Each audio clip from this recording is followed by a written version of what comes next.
উঠলো তো কটক যাই বলে চলে গেছিলাম খাদ্যবেলায়। খাদ্যবেলা মানে চেটেপুটে, এবং চেটেপুটের লাস্ট দিন ছিল।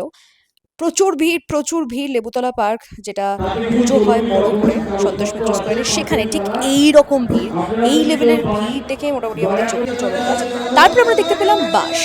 গেছিলাম আমি এবং আমার অফিসের দুই কলিগ, আমরা তিনজন মিলে বাস দেখলাম।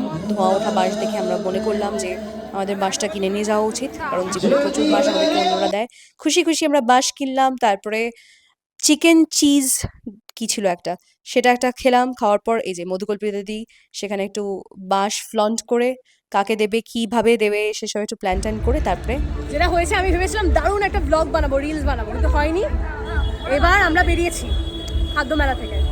আচ্ছা, সজলদার সঙ্গে একটু পরিচয় থাকার জন্য আমরা বিরিয়ানি কেনার পর আবার বিরিয়ানি পেয়েছি। মধুদির হাতে মোটামুটি দেখা, একটু হাতটা দেখো, ডাবল বিরিয়ানি।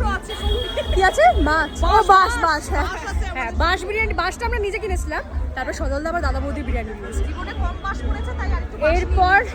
এরপর জানি না, অ্যাঙ্কারদেরকে ট্রোল করা হতে পারে, বাট ঠিক আছে, আমরা করে দেখিয়ে দেবো। হ্যাঁ, আমরা খেয়েও মেনটেন করে দেখিয়ে দেবো, কারণ চেটেপুটের ট্যাগলাইনটা হচ্ছে যা দেবে অঙ্গে তাই যাবে সঙ্গে। আমাদের সঙ্গে ওটাই যেতে হবে, কিচ্ছু করার নেই।